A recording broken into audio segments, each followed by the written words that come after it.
Ready Check Radio.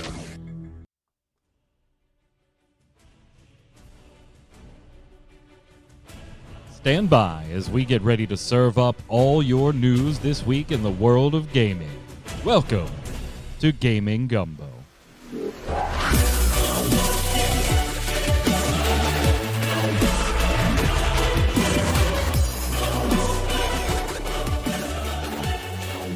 Why, hello, Internet. It is Saturday, it is 7 p.m. Eastern. That means it's time once again for Gaming Gumbo, your weekly gaming wrap-up podcast here on Ready Check Radio. We're doing the show live. As always, we've got chat hanging out, ready to chime in with their opinions. I'm your host, Mike Byrne, as always. Got a lot to talk about today, including some sales numbers, and hell, Evolve is back, guys. Evolve is back. Nobody knows why. Nah, nobody knows why. We talked a little bit about it on the Always Online podcast yesterday with Noob Fridge. And yeah, we'll talk about that right off the top of the show in just a second here. Joining me to go over all the fun stuff today, the Noob Fridge himself, Troy Blackburn. How are you? What's up, nerds? Just been enjoying my Steam Deck, living my good life, folding my laundry today. Been fantastic. I did not fold my laundry today. I got to get to it. I'll get to it tomorrow. Also on deck here, not Steam Deck, but on deck, resident artist of Ready Check Radio, Yod. What's up, sir? Yeah, I don't have one of those fancy-ass Steam Decks that you guys do. But you know, if you don't fold your laundry, eventually the laundry just comes directly out of the basket, and you don't need to fold it anyways. So there you go. Ever again. Exactly. You don't have to fold it. That's how it works. Ever again. But yeah, again. So did someone just like plug that hard drive back into the chassis for Evolve, or what's going on there?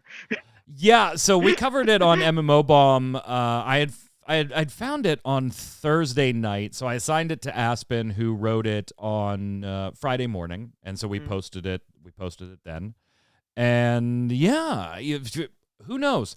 So, like, there's been a dedicated community, like, playing in the Legacy stuff. It's offline, but then that kind of went away, and so they started, getting rambunctious in the old Discord there. And so they turned the Legacy stuff back on, and in the process turned on the peer-to-peer multiplayer servers. Right, because from what I understand, on the Legacy side, you can host your own multiplayer games, but there's no, like, rank stuff and, the meeting up with strangers, essentially, online. Yeah, absolutely. Play absolutely. action. And so they're on. And there are 1,300 people playing right now. Wow.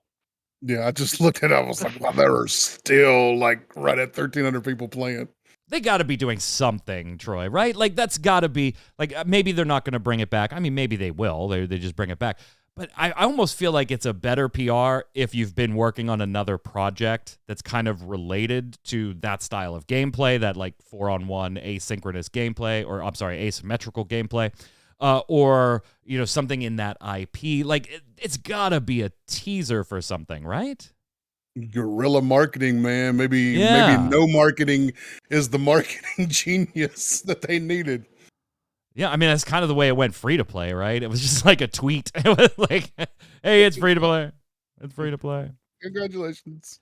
Yeah, I mean, if you like it, check it out. I just, I feel like Take-Two is like, we want some of that Dead by Daylight scratch. We want some of that Dead by Daylight scratch.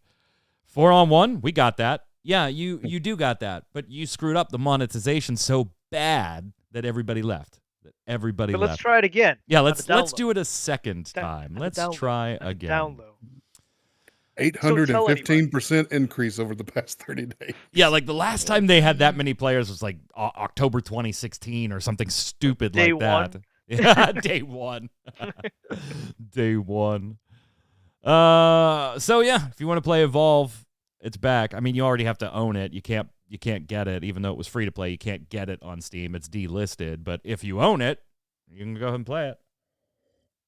Apparently, enough people have it. I have it. I haven't hopped into it though. It really wasn't my thing. I do like that, like 4-on-1. Like Troy and I, we've talked like Friday the 13th, Evil Dead. There's a Texas Chainsaw Massacre one coming up. Like, I do enjoy that 4-on-1 type gameplay. Evolve really didn't get me. It got Troy a little more, monetization aside. Yeah, monetization aside, I definitely played it. I enjoyed being the hunters. I didn't like for me, the monster gameplay was really lacking. It didn't have much depth to it at all. But, I enjoyed being some of the hunters. We'll see. We'll see what happens. I got to believe that this is just like some sly marketing for something. Something. Yeah. They're gearing up for something. Yeah. They've got to be gearing up for something. My audio's out of sync? Is it out of sync? Am I out of sync? You roboted on my end for a little. Well, that's different. That's Discord being a butt across networks. Is my audio out of sync? You guys, everybody looks good to me, but chat, if I'm out of sync, let me know. I'll put in a little delay. We can tweak it on the fly. That's not a problem. All right. Sales, guys. It is time. It's the stuff Jason Winter loves, right? The sales. I was gonna say, Jason Winter, where are you? Yeah, absolutely. I figured this would call his name. Boom, boom, Jason Winter, paging Jason Winter. Yep. So we're starting to see the financials roll in for the second quarter of this year in the video game industry across the board. And I don't want to get into individual companies and stuff like that, but I do want to focus on the big dogs, right? Your Microsofts, your Sonys, your stuff like that.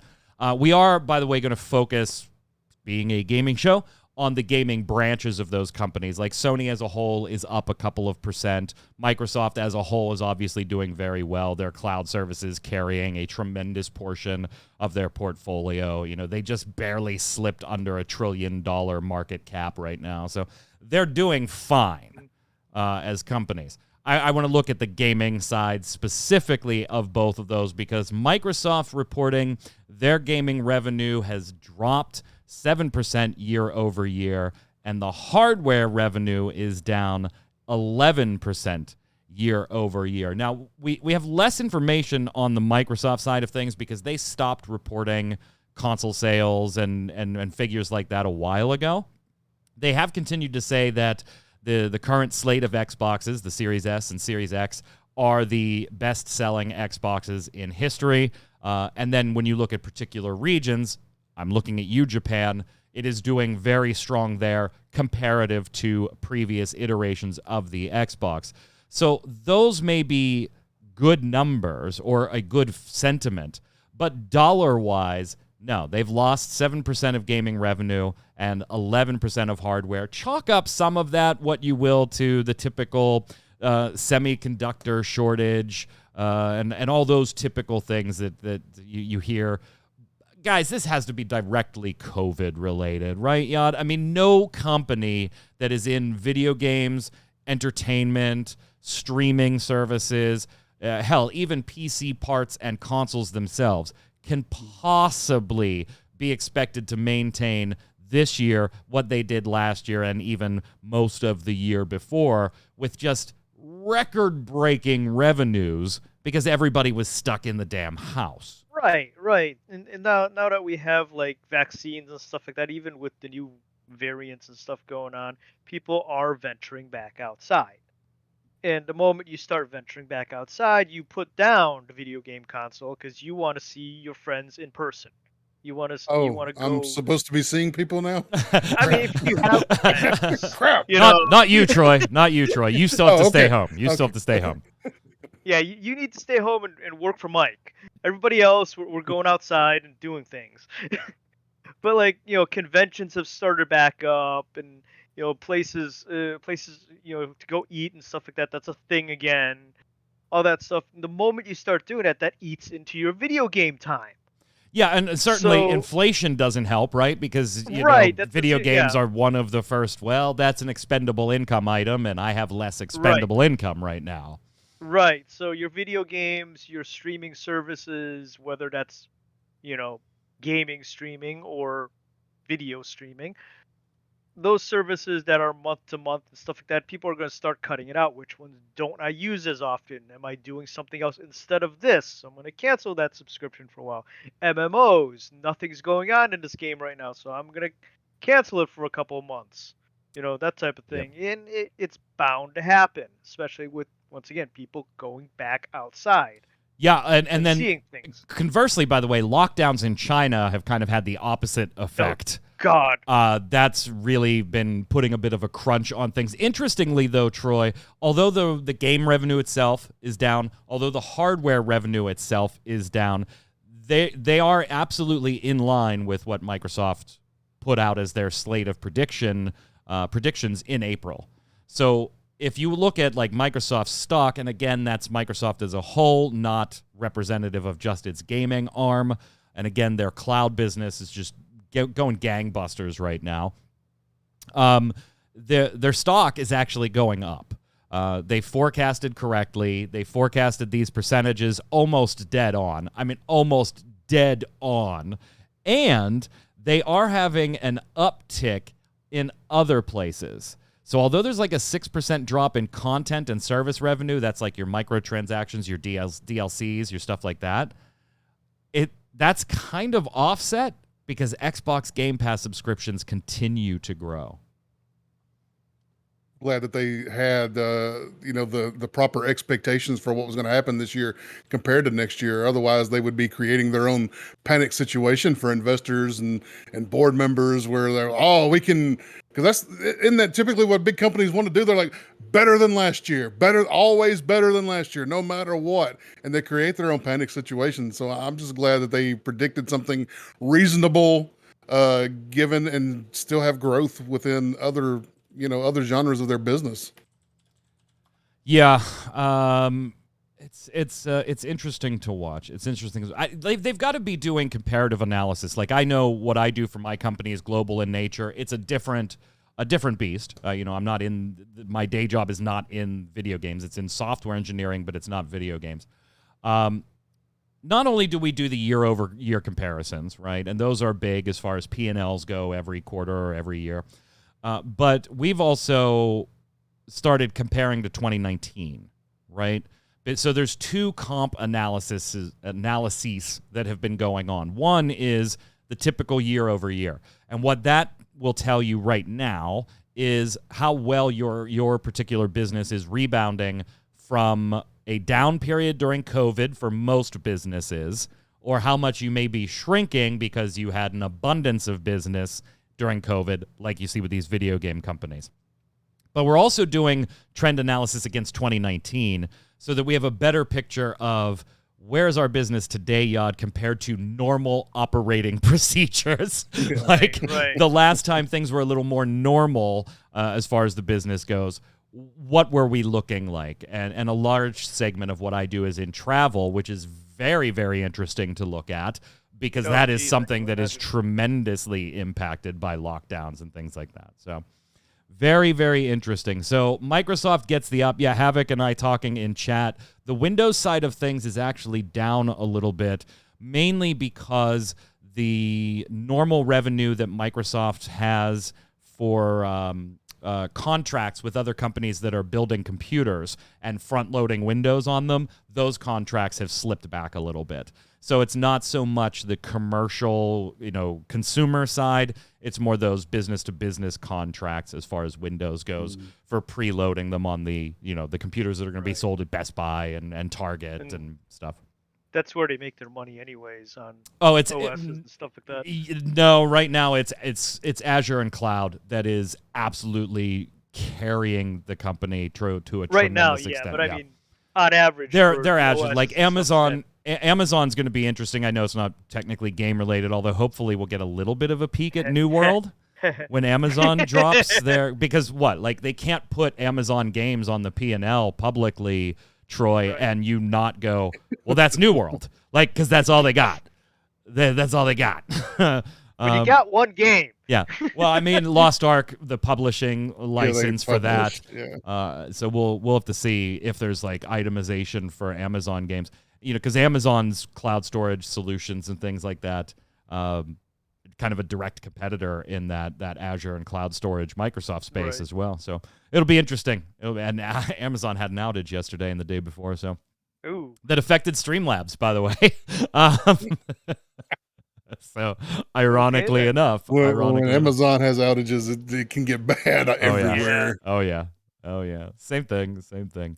On the flip side, or the competition side of things, I should say, Sony, again, up a few percentage points as an overall entity, but looking strictly at its video game business side of things, maybe not as cheery as the Microsoft side of things. Microsoft was down double digits in some case, 11, 12, 13%, but right in line with forecasts. Sony revealed its Q1 financial 2022 consolidated results, and software sales year over year have declined by 26%.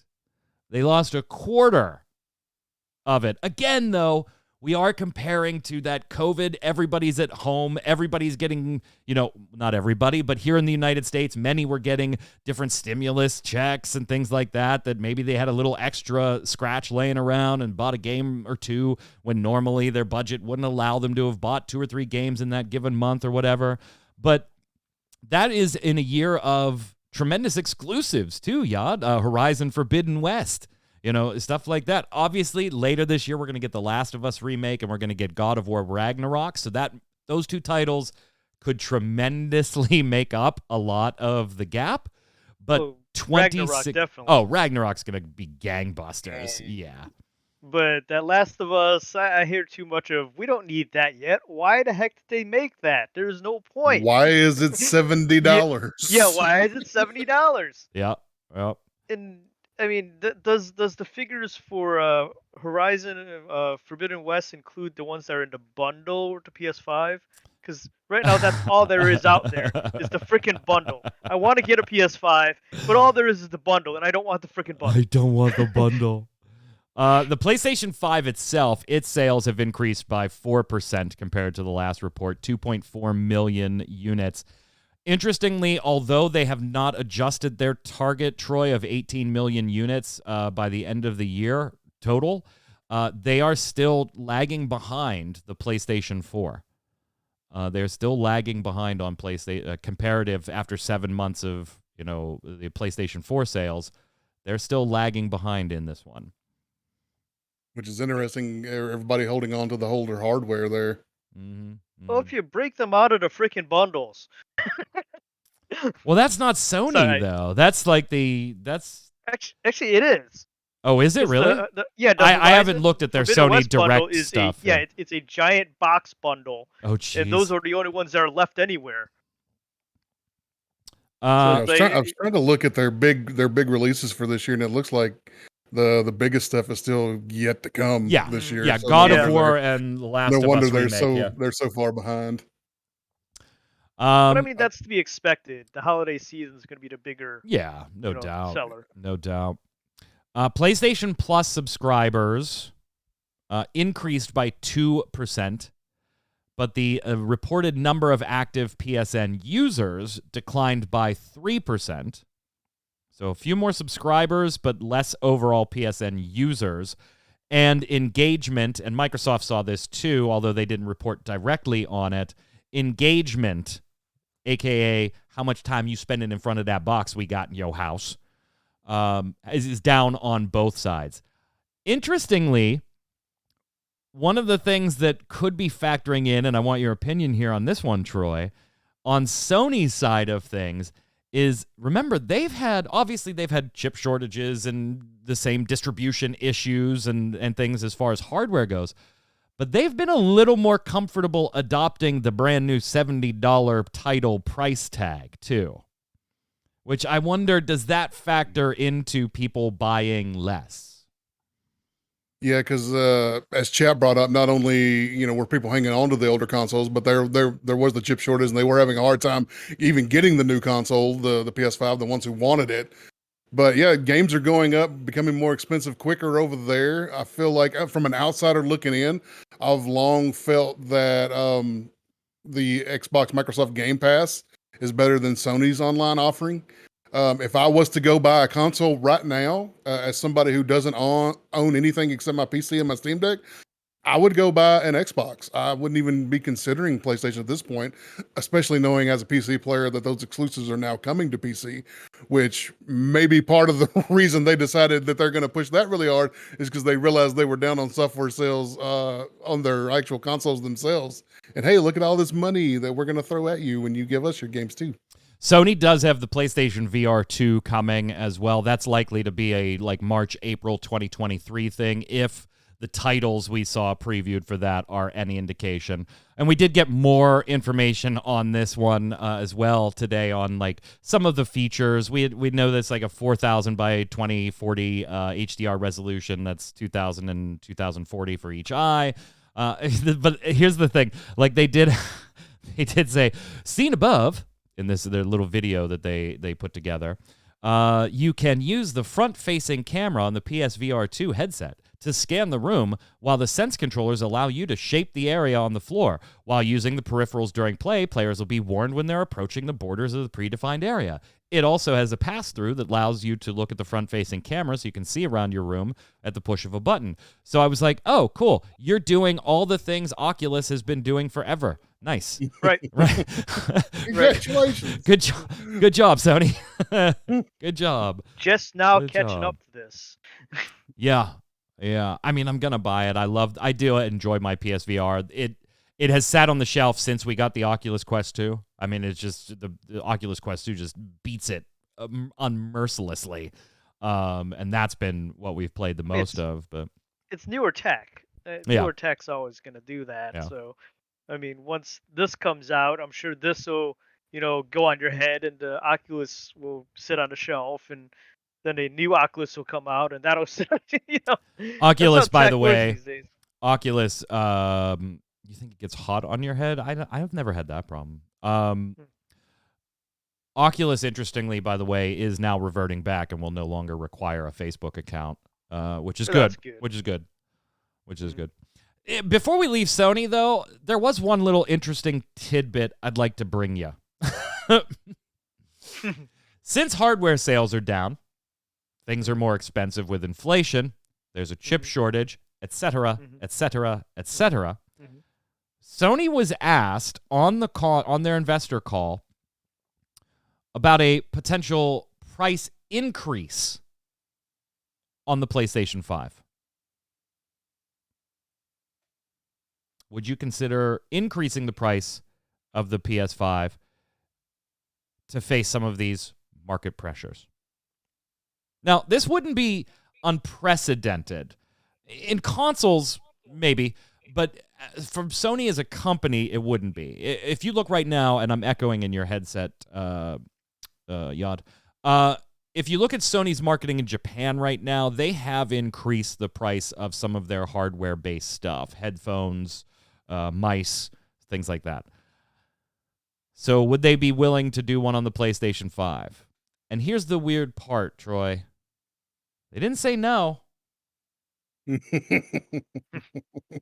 I don't know that that's all that weird. If they want to be at the forefront of raising the prices of games and be one of the big pushers of the next price tier of games, then why wouldn't they want to try to up their price on their consoles? Maybe they think selling fewer items for a better price. Maybe they're going to be their goal going forward. I think that's a hugely dangerous game to try and jump. Yes, it absolutely is.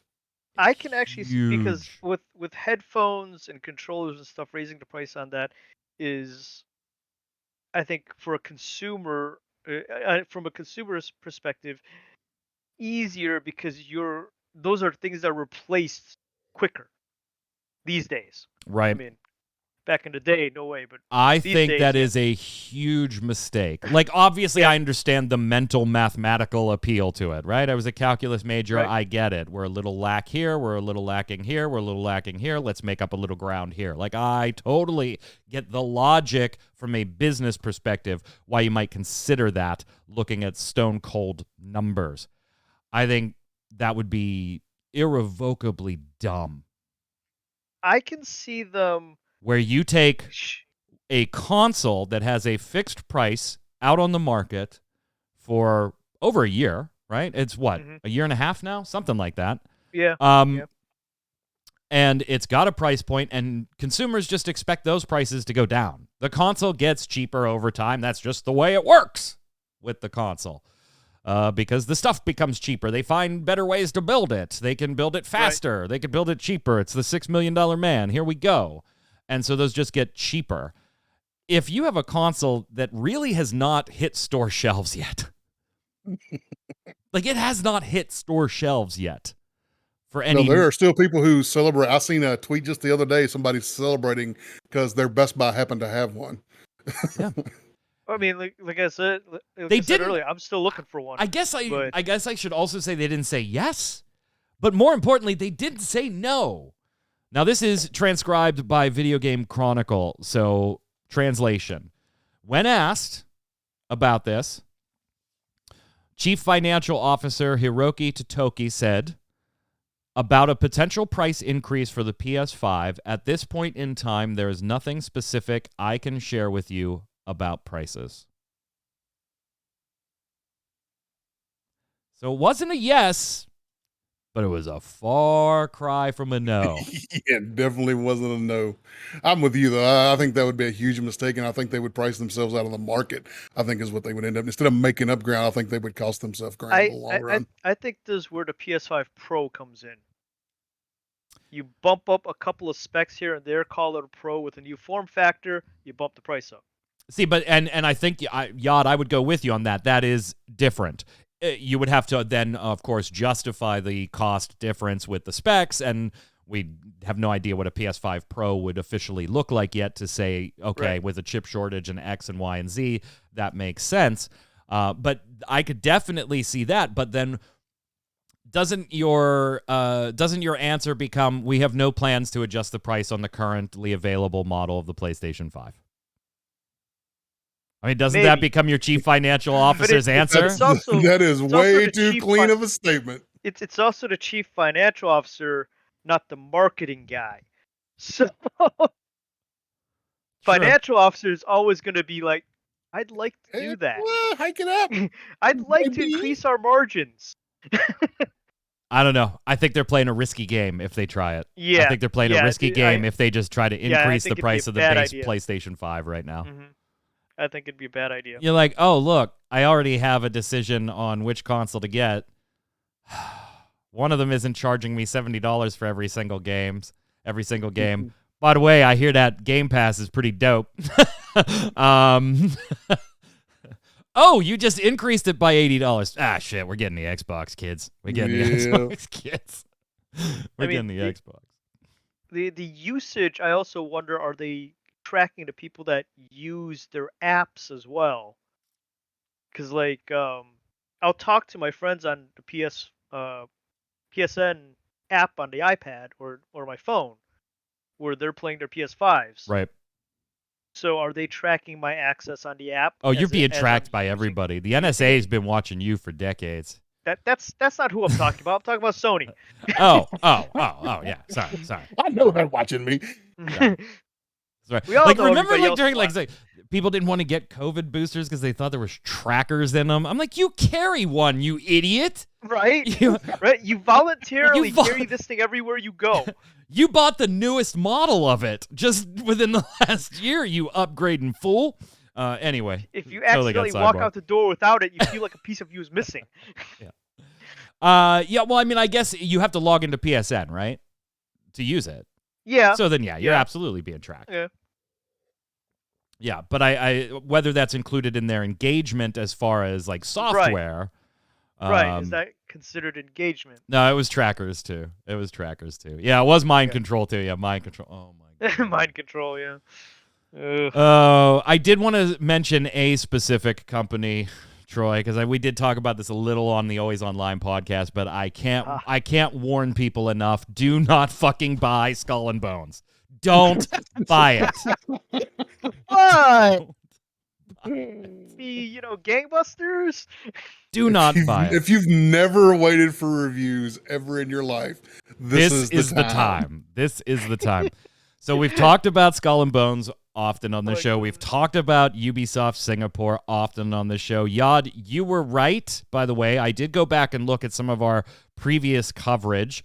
And yes, not only was it contractually obligated to release, but there was a time frame. Now, I was not able to locate the exact date. I'm guessing it's the end of 2022, though.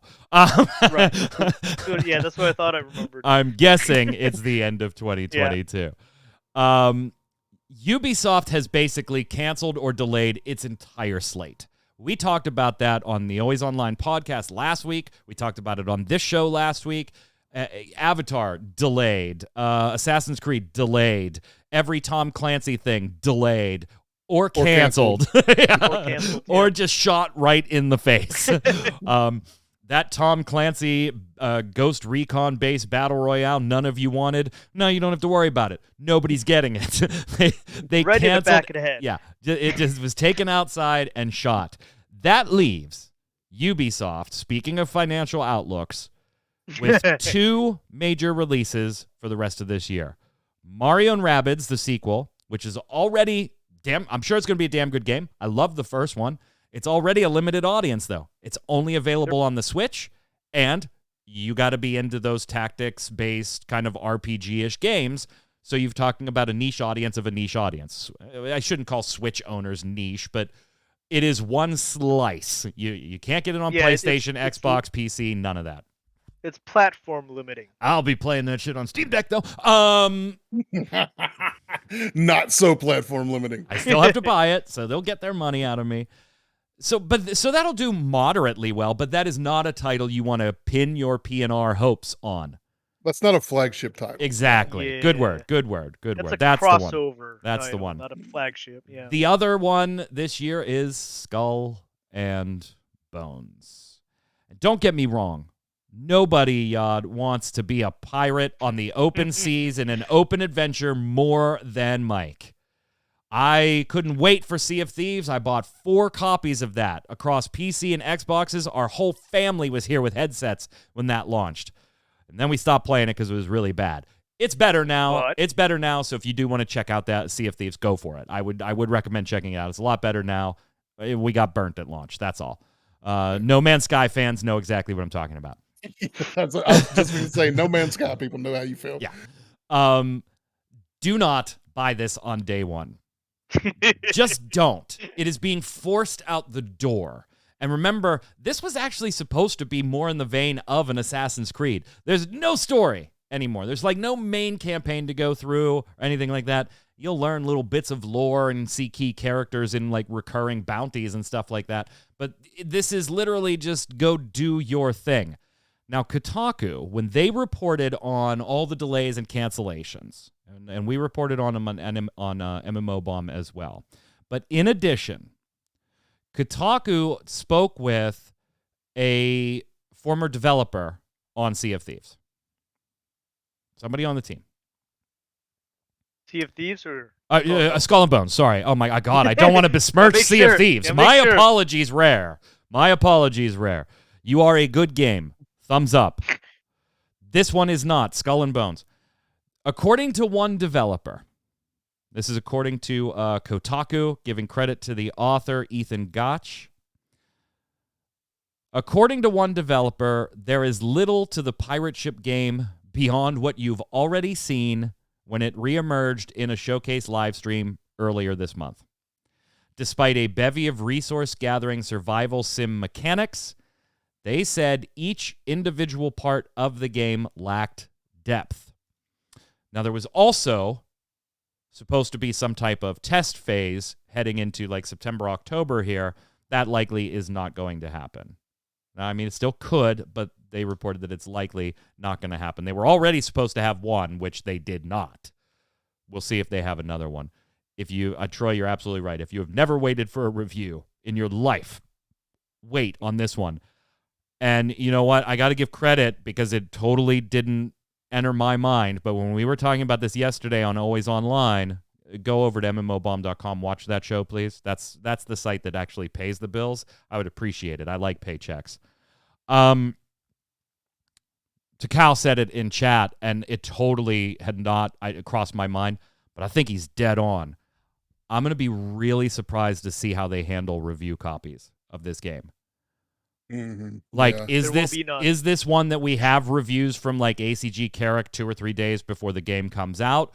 Or is this going to be one of those things where you're going to be seeing ACG or IGN, like even the big dogs in this type of content, full review content, not able to play it until release day, and therefore reviews coming out 3 and 4 days after it's actually released.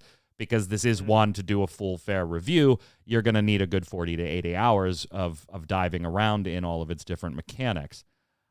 I'm going to be interested to see. I think Takal's onto something that it might be worth watching. I would, if you were going to ask me to bet on it right now, I would bet that best case scenario, probably under NDA until release day. They may, even if they get review copies, they'll be under NDA until release day. I would say the same, yeah. It'd be interesting to see if And they I even think get that's, release copies. I think that's best case scenario with this. Yeah. Yeah. And I understand it, man. I'm like super pumped to be a pirate and just go do my thing under no pressure. Just go to sail the seas and do my thing. I get it. But wasn't this supposed to be like an expanded upon section of an Assassin's Creed game? Black Flag, yeah. Yeah, so Yeah. they had. Yeah, it was they supposed to be- technically had the mechanics. It was supposed to be a full in-house. They yeah. supposedly had the mechanics in-house. That is one of the most beloved looking back on Assassin's Creed games, and it's not because of the assassinations, it's because of the damn ship sailing. Yeah, it's because of all of Edward's segments. And driving your boat around. Right. That's the stuff that people loved about it. All you had to do was take the mechanics and create a story around it. I think Ubisoft's in trouble. Like, there have obviously been, when we talked about it on the show, there have obviously been companies kind of poking around at maybe trying to buy it. And Ubisoft has actually, like, staved off hostile takeovers in the past. Remember the whole Vivendi thing? Mm-hmm. Way back when Vivendi and Blizzard were multiple times. Didn't they just keep trying to buy them out? Yeah, and, like, Yves Guillemot and his family have managed to hang on to the company. Now maybe they're a little more ready to court those investors, and we've reported that on this show too, where it seemed like they were maybe open to a potential purchase. But if you're gonna buy a game company, which many are doing right now, you got Xbox and Blizz, there's rumors about Sony and Square Enix. Sony already picked up Bungie, that's finalized. Like, if you're Ubisoft, this is the time to get bought, and oh my god, you just delayed your entire slate or canceled it. Oh, but you got that pirate thing no. You have to kick out the door. It's going to be interesting to watch Ubisoft, I think, over like the next 6 to 12 months. I do wish that game would be good. I do. Yeah, I'm with you, Troy. Please don't misunderstand me saying don't buy this, don't support them. Like, Ubisoft has its own problems, whether you believe internally their structure has been changed and fixed or not. And you might be boycotting them, like, whatever. That's fine. I am not advocating for just don't support this game. I'm saying wait until you see it, because I don't want you to get taken to the cleaners, because it is a full AAA $60 to $70 price tag, depending on your console or your platform of choice. And the cinematics are pretty, and if they actually had a story that revolved around what they showed on the cinematics, it might actually be decent. But if that's all they got is those snippets, and then the carefully curated sections of gameplay they showed, that thing's going to be a steaming pile of mess. Yeah, I think for the mass audience, it would definitely need some kind of story, at least getting them into the game for sure. I would like to see it be a deep sandbox myself, as far as the later on gameplay, like something like Sea of Thieves. But the problem is going to be, it sounds like, according to the reports from a developer inside, that it's just going to be the very basics of a sandbox, and they're literally going to expect the players to invent everything and every little reason to do everything. And that's not the way sandbox games work. You don't just put a game out there and be like, go do whatever you want. You create opportunities for them to tell their own stories. You have to do things within a game that gives them the idea, the ability to, this little event they can run for them to tell their own stories. That's where those stories come from, is off little seeds you plant, not just a blank field. They're not planting the seeds, they're picking the seeds and making their stories. Yeah, and chat talking about Ubisoft, I don't think Ubisoft's going away. I don't think that's going to... I just think they could end up in a position, unfortunately, while they do have plenty of big IPs, they do have plenty of big titles, like they've got Rayman, they've got obviously all the frickin' Tom Clancy shit. They got the Splinter Cell, which they're, not really doing much with. I think they will stay as a company, but I think it's one of those things that you could find them purchased by a company for a lot less than you think they should sell for. I think that's more likely than anything to be what happens. That you see them sold to somebody and you see the number and you're like, huh. Kind of like those Western Square Enix studios where you were like, they just sold 3 Western studios and one of which owns Tomb Raider for $300 million? That seems really cheap. I think that's what you might see here. What's going on with Star Wars Knights of the Old Republic, Yod? Apparently nothing. At this point in time, it's apparently in development hell, and they've delayed it to who knows when. So yeah, if you were hoping to play the remake, it may or may not come to fruition yet again. Yeah. Troubled development house. Imagine that. A troubled development house. That's not the first rumblings of trouble with that game in development either. Freaking EA. Yeah. Good Lord. Yeah. They hate single player games. Yeah, over the years it's been sad. And hey, so let's talk about some things that actually may come out. Okay. At least right now are slated to come out in the month of August. Yeah, some of the I'm going to give you one that I'm stupid interested in right here. Comes out August 4th, and that is Turbo Golf Racing. This is for the PC, the Xbox X, Series X, and the Xbox One. Comes out August 4th. Absolutely awesome. Don't you, of course, me? If you like Rocket League, this is a lot of fun. I took part in one of their betas. It is stupid fun. It's obviously not as tightly controlled or physics-based as Rocket League. It's not meant to be, but it is a blast. Get in your little rocket car, big-ass golf ball, and there's a hole. Go down there. It is a lot of fun. It is an absolute blast to play. I got addicted to it during beta. I can't wait. I believe it's free to play, too, off the top of my head. I think is Turbo Golf Racing free to play. I don't know. It's free to download on the game Steam page. So yes, free to play. I'm looking forward to that one. And then we've got a couple other ones. I mean, Roller Drome, I'm kind of interested in just seeing what it's all about. That's one for me that I want to see reviews first. Kind of like, shooting meets Tony Hawk. Almost the way we saw that. Madden 23, huge release in August as well. I saw Are You Smarter Than a Fifth Grader coming out in August, and I kind of went, is that still a thing? Do we still... Didn't know that was, a thing still. Do we still do this? What? There's not still a show, is there? Is it just an IP now? Yeah, it's got to just be an IP, right? Chat, look it up. Is there still a show for that? Saints Row, another big one, coming out August 20th. August 23rd. This is another one that I'm just watching.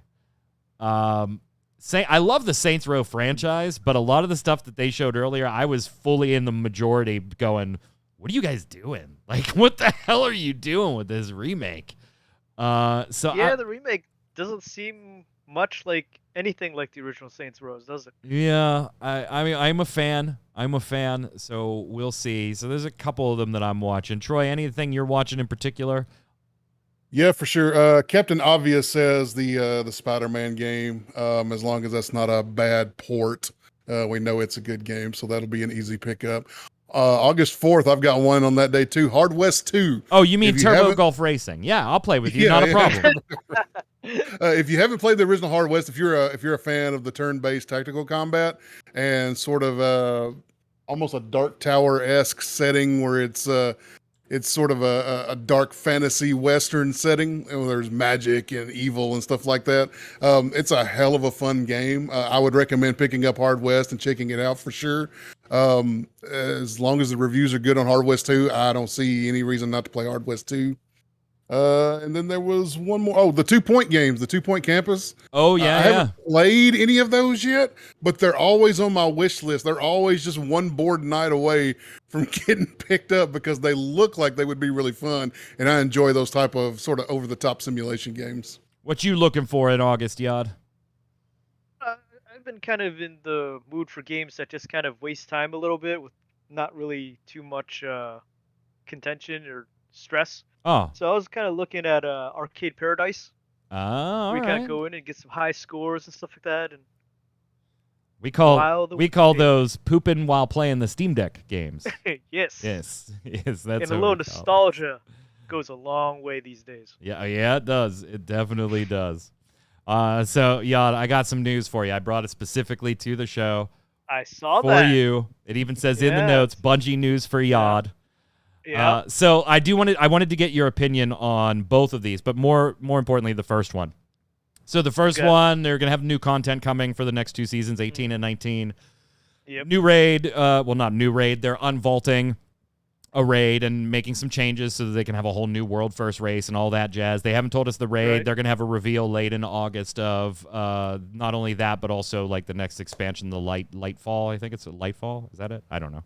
Yeah, Lightfall is one of the new expansions. Yeah, so they're going to have a bunch of reveal stuff like August 23rd or something like that. But what I wanted to ask you about is over the next 2 seasons, starting with Season 18 and going into Season 19, they're going to be reverting control for PvP back to the skill-based matchmaking. Mm-hmm. Now, for those of you that I dabble in Destiny, and when it first came out, like Havoc and we played it forever. Full Crucible squad and everything.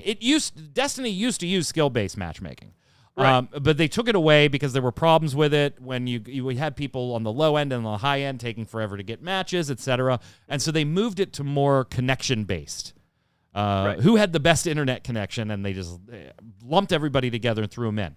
The problem that they're finding is looking back now on that is that's not the best when they say in their back end on their scale of 0 to 2,000, Troy has a damn good internet connection, but ultimately loadout-wise, reaction time-wise, in a non-public facing number, he rates a 300, and Yod rates a 1,800, and they are in the same match. And they're like, in a 1v1, Troy doesn't stand a chance. We'll never win that matchup. They said over 50% of their control matches are decided before a shot is even fired. Yep. Wow. They can just look at those Iron Banners. They can just look at the numbers and go, that team doesn't have a prayer. And so they are making modifications to bringing back the skill-based matchmaking with some changes and updates to it to try and mitigate some of the previous problems. But what I'm seeing is like a lot of the maybe it's more PvP content creators, but because that's my scope of what I'm watching, but I'm not seeing everybody happy with what in my brain would kind of make people happy, right? You're going to have better, more equitable, fair, fun matches. All right. So, yes, you will have more equitable, fair, fun matches. I still do believe, though, connection should be one of the top things to connect people. Because there was far too many times when, back in the day, like I said, when we had full fire teams of players going in, the other side would have back-ass connections, and, you'd shoot them 10 times in the head, and they're still standing there because their connection's shit. And then they shoot you once, and you're dead. That could be also lag switching or whatever, cheating, whatever, that's neither here nor there. But a lower tier player on PvP will not get into PvP if they get their butt kicked first time out. I mean, you're not wrong. You're not wrong. Is important. Yeah, like Destiny, I am average at PvP, so I enjoy most PvP matches. They're my favorite modes and modes that I'm not particularly good at, but so I'm average. It is one of the better games as far as my PvP skill when it comes to shooters. I'm better in Destiny than I am in many others, but at the end of the day, I'm still average. If I'm getting mowed down all the time, which is more likely to happen now than Right. after skill-based matchmaking. I would agree Right. with you. I'm less likely to play if I'm constantly getting mowed down, and I don't Exactly. feel it's all that bad right now. I mean, there are obviously people that I've been mowed down before that I'm like, why am I in a lobby with this dude? I can't Right. see my MMR, but it is clearly less than this person's. Right. Yeah. And if those high-end players are get matched up with other high-end players and they can't completely blow the other team out, wah. Yeah. So what? You get your challenge rating. So are you do in favor of this, challenge. but you would like to I see am. connection be like factor B in the process? Yeah. Connection should be up It there, doesn't but have to be skill one should or be as the well. other to you. Yeah, it's not one or the other. It's got to be a combination of both. And I mean, granted, back in the day, we went into a match 3 in a row actually against the same team in Iron Banner one time. It was Rift, like they do now in Iron Banner Yeah. is Rift, where it's basically basket. For those that don't know, it's basketball. Essentially, you grab the ball, you dunk it, that type of deal. And the first time around, it was almost an even match. The second time around, we beat them pretty soundly. The third time around, when they saw us there, they rage quit. One Nice. of our people got one shot off and got a kill. We grabbed the ball and they all rage quit. They were like, I'm out. They were a clan, we were a clan. So, but that was during skill based. So, I guess there are kind of ways around skill based because whoever's what we called driving the bus, whoever's in charge of your team, it's their skill rating you're going off of. Make sure you thank the bus driver. On Right. the other side of things, not so good on the Bungie side of things. If you think their public-facing communication has been less than they usually do, whether it be Reddit or forum posts or anything like that, you are correct. You are correct. Damage04, community manager, coming to Reddit when a kind of generic post was put up there saying, hey, I kind of miss seeing Bungie replied on a lot of things here on Reddit. What's going on? Toxin says, here's the thing, the harassment we've spoken to, I mean, Bungie is literally suing somebody that was not only cheating, but they also alleged threatened staff and threatened to burn down their office, too. Whereas it's not just rude replies on Twitter or vague comments. There have been real threats towards our people in our studio. We're taking them seriously, which is leading to an amount of reduced communications as the team plans future protection strategies to help avoid these sorts of things. Damage going into things a little more than that, but that's the basic idea that we're concerned we need to put more safeguards in. The flip side of this, Troy, and we discussed this a little bit on the Always Online cast, is are you punishing the regular player for what you would hope be a very tiny minority of players that are actually making death threats that need to be taken credibly, and not somebody calling you a dick on Twitter and just being a trash bag about things, but not in a threatening way. Is this the right move on Bungie's part to kind of pull back from public-facing communication and get some more safeguards in place, or does this unfairly punish your average Destiny 2 player? Yeah, we talked about a little bit about this yesterday, and we live in an age where we get more communication, more transparency from these developers than we've ever gotten before. It's not even close to development for games back in the day. I don't think it's a punishment. I think to an extent, some folks feel entitled now to that communication.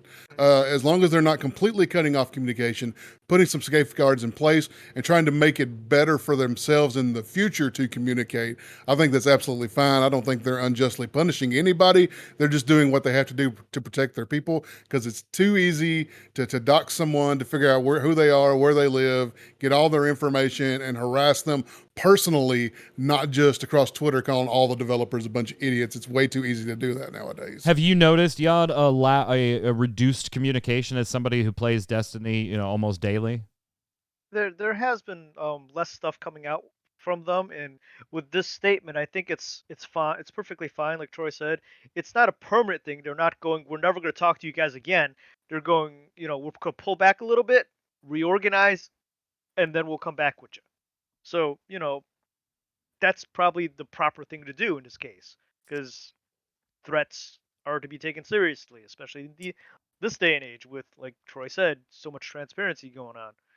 Let me hit you with some last miscellaneous news bits, get your quick take on them, and then we'll head over to Games of the Week.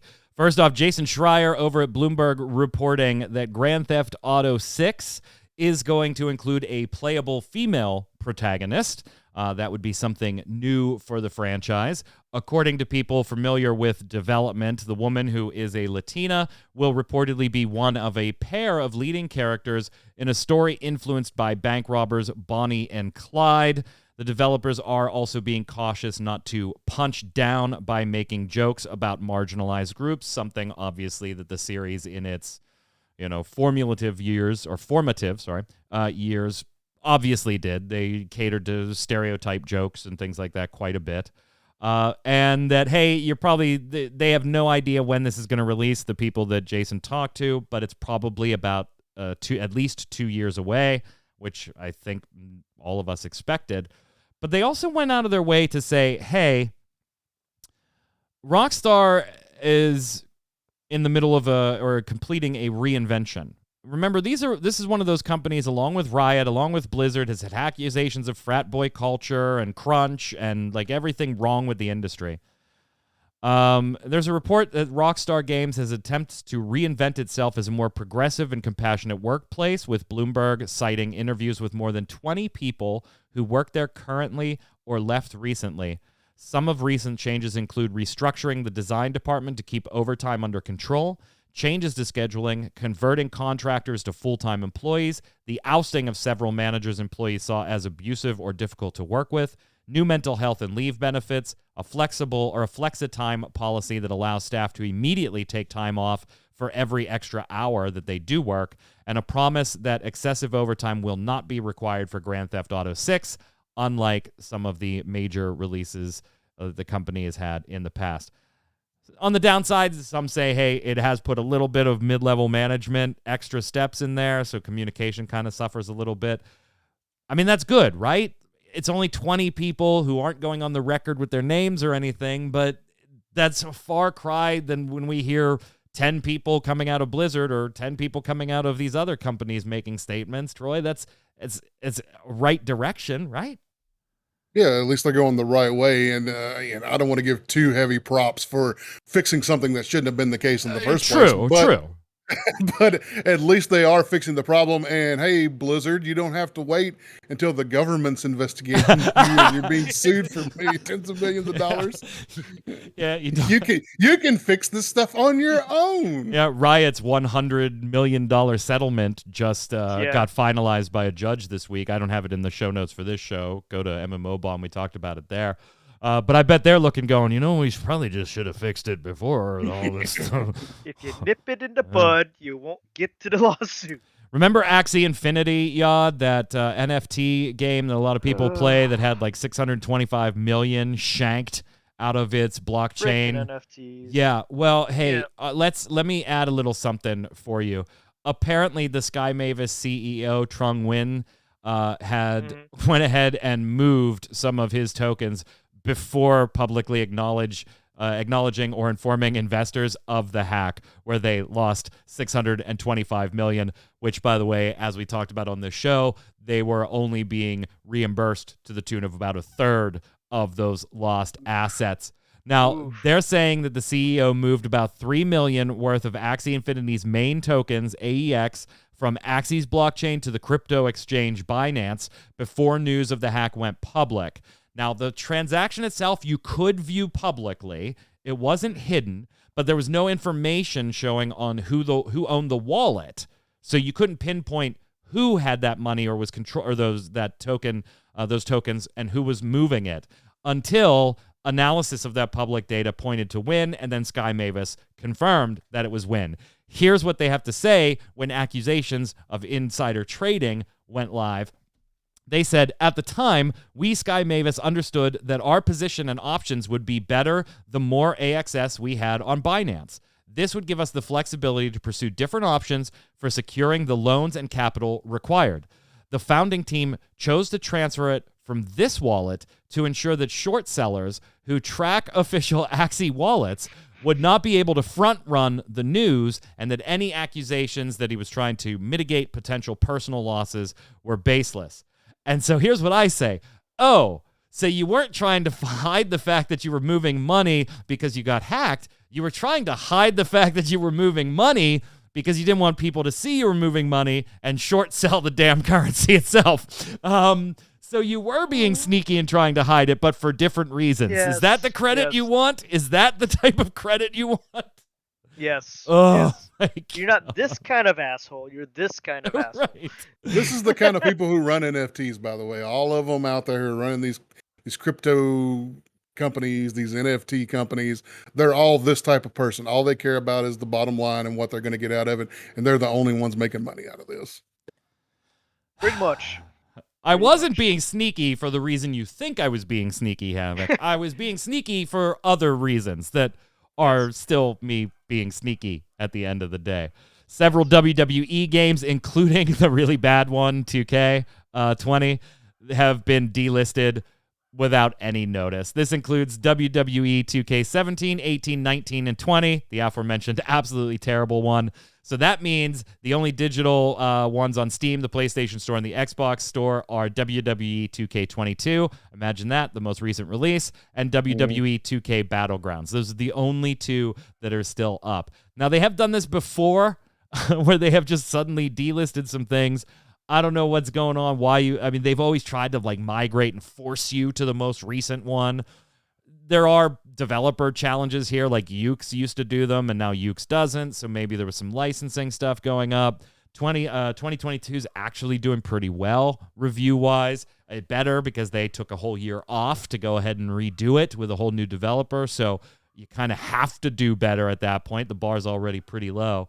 But yeah, just silently delisted. I wonder if somebody won them in one of the Vince McMahon settlements. Those are mine now. Those are mine now. Yeah, Vince retiring. How about that? I don't know if you guys are wrestling guys. Yeah, dude, that's freaking crazy. And of course, the reason he's retiring isn't the reason he gave that he's retiring. No, it's because he's under. But just the fact he's that he under stepped fire away, from dozens no of harassment accusations. Yeah, but I never would have thought. And you saw when they first started coming out, the Monday Night Raw and the SmackDown right after that, he came out on TV and was like, "Hey, I'm still here. Blah, I'm Vince McMahon. I'm never leaving." Yeah. And then, the federal government's looking into us. I'm 77 years old. I guess it's time to call it a day. Yeah, it's I just had shades of when he showed up to the steroids trial with a neck brace on. He legitimately did hurt himself, but was it neck brace worthy? Yeah. Probably not. Probably not. And you know he's running that joint yard from behind the scenes, right? There's no way he's handing that over to Stephanie and Triple H. Just no holds barred, do whatever. No way. What is it? CM Punk said his idiot daughter and his doofus son-in-law. Yeah. Hey, Stadia is not shutting down, at least according to Google. Okay, if you say so. Yeah, because Google has a track record of just supporting things for a long. Well, no, they don't. No. No, they don't. They don't. Rumors were going around on Twitter earlier this week. I didn't even know Stadia was still a thing. Saying that it was shutting down. Stadia says nope. From an unnamed source, of course, claimed to have a friend that was a regional manager for Google. Says, long story short, Google's beginning their exit plan for Stadia. They did not have an exact date that end of service will happen, but they did say by the end of the summer. Also mentioned that they'll not be transferring their services or servers to any other competition per se, and it'll be much like they did with Google Play Music. Same exit approach and strategy. Stadia, in reply to a tweet, somebody asking, said, no, we're not shutting down. Rest assured, we're always working on bringing more games to the platform and Stadia Pro. Let us know if you have any other questions. So maybe keep an eye on it. Maybe. I'd like to believe them and take them at their word, but remember when Google's game studio shut down, the employees were the last to know about it. Remember? Right. They were literally the last, and it broke publicly before the employees were notified. So I'd like to give them credit and say, okay, they confirmed it's not going anywhere, but I don't know how high up the person who sent the tweet actually is. You just don't know. Mm-hmm. Who knows? This is hysterical. Blizzard man, when it just rains, it fucking pours, right? Blizzard. The last three things are about Blizzard, aren't they? Overwatch Contenders series, the summer series has been going on, okay? Now, I got to catch you up a little bit on this. So we had 2 pro teams, Munich Esports and 01 Esports, were facing off against each other, and they were under the impression that it was a best of 7.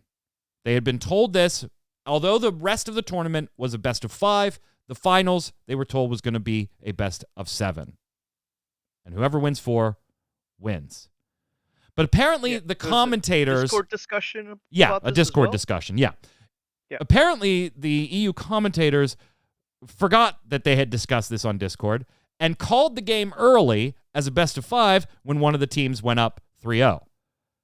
But to save face, Blizzard changed the official rules very quickly on the tournament website. It ended up... and it wasn't a 3-0, by the way. Like, they played 5. Right. And then they scrambled, so I missaid 3-0. My apologies. So they didn't... They stopped it after 5 matches, and they were like... Declared a winner. And they declared a winner, even though... And then Blizzard said, okay, hold on. We're going to come back in day 2, and we'll do match 6 and 7. Changed the rules, brought them back. Both teams said, fuck that noise. We're protesting. And in a live game, both teams brought joke compositions, and they just did 1v1 ridiculous fights at the control points. The best part of this is if you go watch the video, if you can still find it, the EU commentators are commentating these matches pretending like it's real because they have to. That's their job, is to make these matches interesting. These 2 teams were just totally dicking around with the worst compositions ever and just 1v1ing instead of team rushing, trying to take control points and everything. So eventually they took the stream down. How hard is it to write down your rules? Have them in front of you. Eventually, they took the stream down, and they issued a statement that says, Ex Oblivion, alongside many others within the contender scene, are distraught regarding the decision made for the match between 01 Esports and Munich Esports and the issues that have occurred following multiple errors on Blizzard's end. We believe this is in combination with a general lack of communication that has affected the competitive integrity of the tournament. We hereby refuse to continue our series until the issues have been addressed. We apologize to all viewers watching the matches and hope you understand. Troy, it's just tremendous. And you know what really sucks is, I mean, yes, that's absolutely hilarious.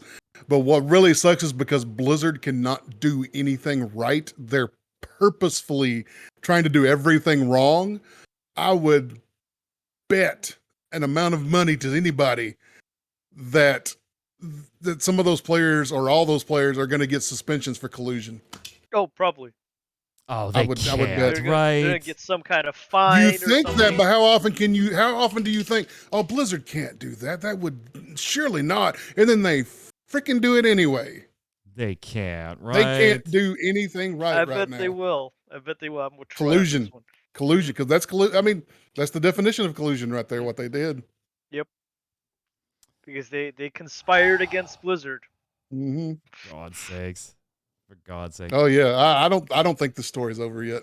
You're probably right. I just can't believe, and I can feel for the casters, right? Like, I mean, obviously they made a mistake. I'm not, but like when the match starts, you have to be like all amped up, and like I've done enough MC work, Master of Ceremonies work. Like you have to, and like you realize as you're seeing in real time.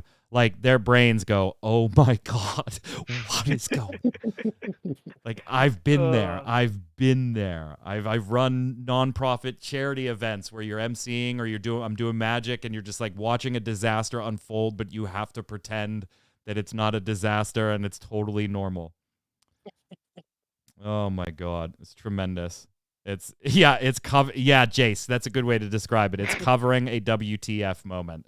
Yeah, it's covering a WTF moment. Okay, Yod, what am I looking at here? I know people, I'm not a Gundam guy, but I know people are really stoked about a new Gundam game. It's been all over my social media and stuff. But what the hell am I looking at here? So apparently one side is, because my screen hasn't caught up yet, but one side is the left is the logo Aurora for thing, and the right is a Gundam one. Call of Duty Aurora. The other side is the personal symbol of Shar Aznable from Gundam, classic character, the villain, the guy that pilots the red mecha. That's his personal symbol. So anybody that's ever seen Gundam knows that symbol. So like when Call of Duty Aurora showed this, like Gundam fans would have known immediately. Oh yeah, it like that because it's on his shield, it's on his shoulder, on his mech. It's it's his symbol. He's the red comet. Well, I mean, what are you talking about? I mean, you're one of those fucking pesky artists. It's white. The other one's red. Right? Oh my god. Yeah. I mean, we thought the Street Fighter symbol was lame and taken off of, a stock footage, but they were like, no. Ours is white, and we've made the triangle thinner. Yeah, it's thinner. It's totally thinner. The angles are slightly different. Totally different, guys. Totally different. It's got to be huge. And Call of Duty under accusations of stealing other artwork, as well as Salem5 on Twitter, accusing COD Vanguard of taking the Samoy skin that they're putting there and selling in their little floof furry pack, pretty much directly lifted. I mean, this is kind of, I don't have the B-roll up because it doesn't really display well the way the case is presented. And obviously we don't have any reply. This is just an accusation at the moment from an artist saying that COD Vanguard is basically stealing a skin I already created and now selling it. They apparently have reached out to Activision for an explanation or compensation. Sometimes we have seen companies, not just Activision Blizzard, but other companies saying, hey, you know what? You're right. We're totally going to change this, or acknowledging it. Sometimes they don't say a word. So we're going to have to watch and see how this one rolls downhill. While we're waiting, though, let's go do Games of the Week and call it a week.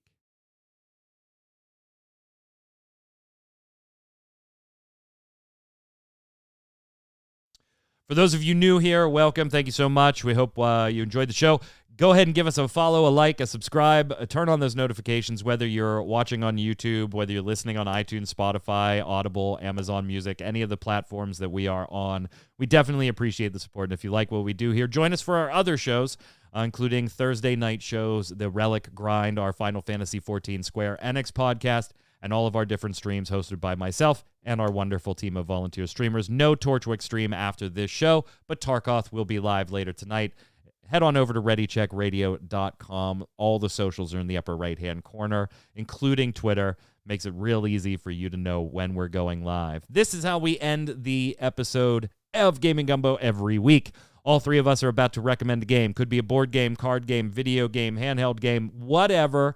Could be something we're playing now, have played in the past, or going to play and think you should too. And you let us know in the comments on ReadyCheckRadio.com and on YouTube which one of the three of us gave the best game recommendation this week. Troy, we'll go to you first.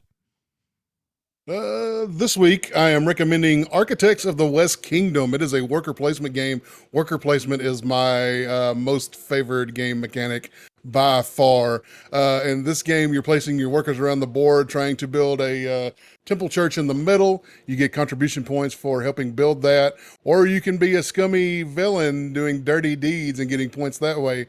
You can also throw your other opponent's workers in jail. That's right. Send them to jail where they can't be used until they're retrieved. This game is a very big game on Board Game Geek. It's a Shem Phillips game. It's part of a trilogy of the West Kingdom games, including Paladins of the West Kingdom and Viscounts of the West Kingdom. But my favorite one out of that trilogy is Architects of the West Kingdom worker placement. Yes, but are those dirty deeds done dirt cheap? Yod, your turn. Done dirt cheap. I am currently still obsessed with Power Washer Simulator because it is so freaking cathartic. Ding. Ding. Yes. all the things. All and the swiping of back and forth with the power washer. So all Power of the Washer bins. Simulator. It is also currently still free on Game Pass. Oh yeah, it is. Yeah. Mm-hmm. I'm gonna give mine to an NES classic that I forgot how much I enjoyed, except when I'm flipping through my Steam Deck library, I stumbled across the Battle of Olympus. And if you were a Zelda 2 fan, the Battle of Olympus was just a fantastic go-along game with that style of game. I don't want to say exact ripoff, but it's pretty freaking close. And it was just a tremendous game. I had an absolute blast with it. So I definitely recommend checking that one out. Hope you enjoyed the show today. That's going to do it for us. Tarkoth a little bit later. And, of course, we'll see you next Saturday with another episode of Gaming Gumbo at 7 p.m. Eastern with Yod and a special guest.